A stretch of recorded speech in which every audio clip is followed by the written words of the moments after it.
Le personnel d'une entreprise est composé à 65% des femmes, 30% d'entre elles boivent du café, ainsi que 45% d'hommes. Quelle est la proportion des consommateurs de café dans l'entreprise? Ça, c'est la première question.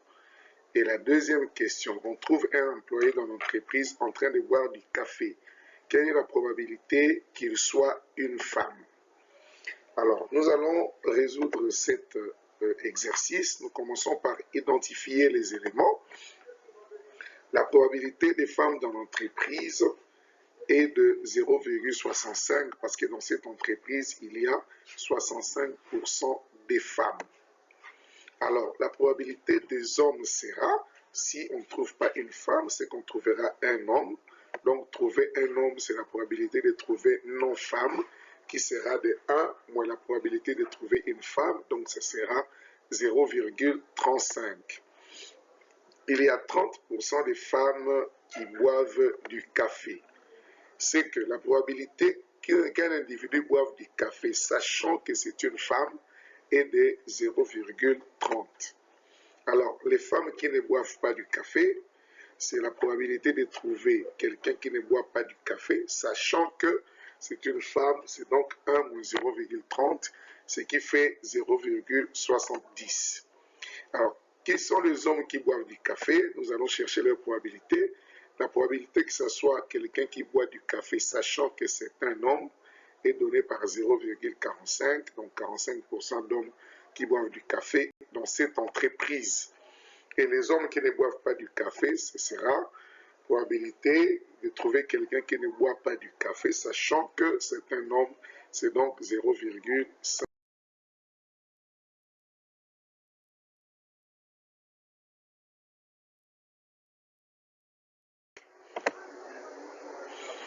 Alors, représentons l'expérience par un arbre pondéré.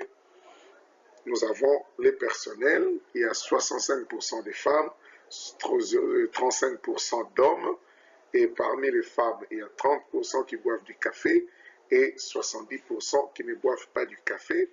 Et parmi les hommes, il y a 45% qui boivent du café et 55% qui ne boivent pas du café.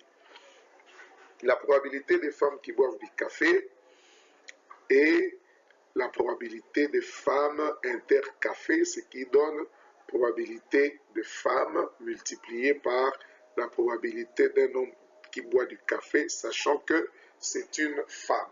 Ça sera donc 0,65 fois 0,30, ce qui donne 0,195. La probabilité des hommes qui boivent du café est donnée par probabilité de hommes intercafé, ce qui donne la probabilité des hommes, multipliée par la probabilité des personnes qui boivent du café, sachant que ce sont des hommes. Ça fait donc 0,35 fois 0,45, ce qui fait 0,1575. La première question, quelle est la proportion des consommateurs de café dans l'entreprise? Il s'agit aussi bien des femmes qui boivent du café que des hommes qui boivent du café dans cette entreprise-là. Ainsi donc, nous aurons une somme de probabilité des femmes qui boivent du café et probabilité des hommes qui boivent du café. C'est ce qui représente la probabilité de trouver des consommateurs du café dans l'entreprise. Alors, la probabilité des femmes qui boivent du café, on avait déjà trouvé, c'est 0,195. La probabilité des hommes qui boivent du café, c'est déjà aussi trouvé, 0,1575. Ainsi, la probabilité des consommateurs du café sera la somme de ces deux-là, ce qui donne 0,35. Deuxième question. On trouve un employé dans l'entreprise en train de boire du café. Quelle est la probabilité qu'il soit une femme? Ainsi donc, nous avons notre arbre, nous avons la probabilité des femmes qui boivent du café. Nous avons déjà trouvé 0,175 et 195 plutôt. La probabilité des hommes qui boivent du café a été trouvée 0,1575. Maintenant, nous cherchons la probabilité de trouver une femme sachant qu'il boit du café. Nous aurons la probabilité des femmes buvant du café, sur la probabilité de personnes qui boivent du café, ce qui va nous donner 0,195 divisé par 0,3525. Cette probabilité-là de trouver une personne buvant du café, sachant que c'est une femme, c'est 0,5532.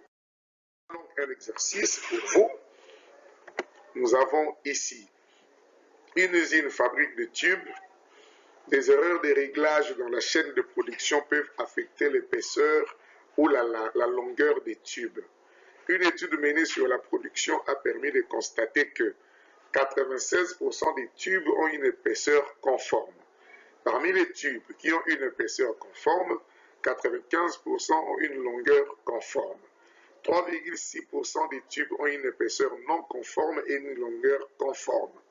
On choisit un tube au hasard dans la production et on considère les événements. Et l'épaisseur du tube est conforme, elle, la longueur du tube est conforme. Travail à faire, modéliser l'expérience aléatoire par un arbre pondéré et montrer que la probabilité de l'événement, elle, est égale à 0,948. Ça, c'est pour vous et nous nous reverrons en classe pour la résolution.